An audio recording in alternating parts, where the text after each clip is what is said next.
Good afternoon, everyone. I am Abdul Majid Kabiron, the ambassador of our group, and I will be here to discuss our conflict tree analysis of the unemployment. Now, first, we have to define what is unemployment. Now, according to Shapiro and Stiglitz in 2011, unemployment is a state of an individual to become jobless while actively seeking employment. This is particularly problematic in the Philippines because as of January 2023, the unemployment rate is at 4.8% already. Now, this number may not seem large, however, if we translate it into actual numbers, this results in 2.37 million unemployed Filipinos that are currently actively seeking job opportunities. Now, let us look at the causes in two lenses. First, we have the macroeconomic lens, and we also have the personal lens. Now, for the macroeconomic level, we have here state of the economy and the structure of the labor market. For the state of the economy, it refers to the different variations, the dynamics, or the fluctuations of the economic activities throughout the year. Now, there are researchers that state that unemployment has direct relationship with the state of the economy, meaning if the state of the economy is low, then unemployment rate is high, while if the economic activities are high, then unemployment rates are low. Now, for the structure of labor employment, there are several factors that are provided in our research article given by the Maryville University. However, due to time constraint, we will not be able to discuss each and every one of those. Just to give you an overview, those things are cyclic unemployment, structural unemployment, frictional unemployment, seasonal unemployment, and underemployment. Now, for the personal scope of unemployment, we have here lack of experience, lack of relevant skills, and lack of knowledge of job vacancies. Now, these three can be rooted from the fact that they are because of poor educational quality. Now, according to several researchers, the lack of relevant skills is the major cause of unemployment rate, and as well as poor educational quality. Now, this is because most individuals rely on educational institutions in order for them to become job ready, and the lack of experience will also root if this institution did not provide him with enough experience that he can use in his job application. There are also researchers that say that more experienced individuals have greater chance of getting job opportunities, and that not just any job opportunities, but those that are higher paying as compared to those that have fewer job experiences. For the lack of knowledge of job vacancies, no matter how competent an individual is, if he or she is not informed of the vacancy or the availability of the jobs, then he or she will still be unemployed.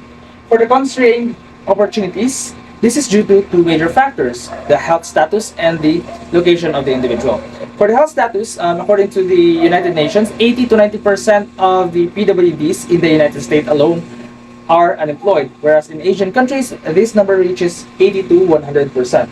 For stigma and discrimination, for example, in the Philippines, as of 2002, women are discriminated in terms of employment because they are at risk of unemployment by 2 to 2.5%, less than the male employment rate. Now, this is because more employers tend to believe that females are incapable of doing the jobs as effective as that of a male. Now, that is what we call stigma and discrimination. Now, other stigma and discrimination includes due to age, ethnicity, religion, and other factors. Next is the reactive approach to gaining employment. Now, an example of this one is there's a research that we have come across with that states that human resource officers tend to hesitate or become reluctant when hiring high school graduates, and consequently, senior high school graduates are not confident enough that they will be employed after they graduate. So that is because of the negative work experience or negative work ethic or certain mga beliefs that make them believe that opportunities are constrained in certain mga factors. Lastly, we have here high standard requirements because in an article written by Salvador, it states that in Philippines there are low-paying jobs that require high demands of credentials. Okay, such as, for example, a janitor would require a college degree. A janitorial position typically is a low-paying job that certain college degree holders will not resort into because they believe that they are worth more in terms of their salary because of their educational status. Now, again, this results into unemployment. Now, for the effects of unemployment, we have here poverty. Now, poverty is where an individual is incapable of providing himself the basic needs such as food, shelter, water, etc. This results into poor health and nutrition, that can increase the mortality rate, that can increase the illnesses rate, and psychologically, it can also the risk of an individual to commit suicide. Next, we have the increased crime rates, which again branches out from the poverty. Now, increase in crime rates has been linked to rates of unemployment, particularly in the youth. Now, this is because individuals who cannot obtain their basic needs tend to participate in negative behaviors in order for their needs to become achieved. Next, we have the household conflict. Now, for the household conflict, due to the limited disposable income refers to the income available in the household to be used after the tax has been deducted, after all the bills have been deducted. So, due to limited disposable income, household conflict may arise because there is a greater burden for the caregiver of the family of the household in terms of budgeting the limited disposable income. Now, this would result into domestic abuse. Next, we have low self-esteem.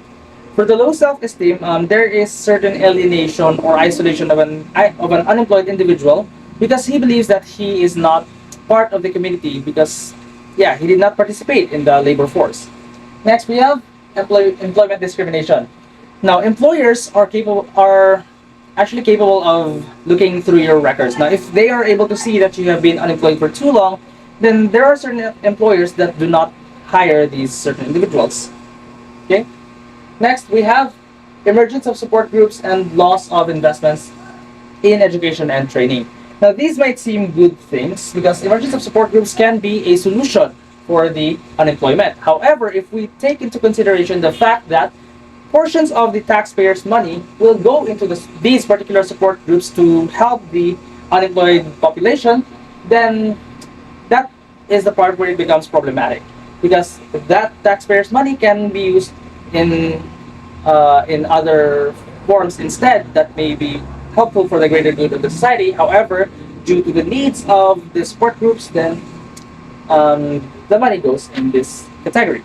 Now, for the loss of investments in education and training, there are certain educational institutions that are providing free education. However, in hopes that they train individuals to participate in the labor workforce. However, if they are unemployed, then it will become loss in terms of investments of education and training. Next, we have the solutions to unemployment. First is training and retraining programs. These programs attack the lack of experience and lack of relevant skills of an individual by increasing their sense of skills, adding new skills that they can use to increase their likelihood of being employed.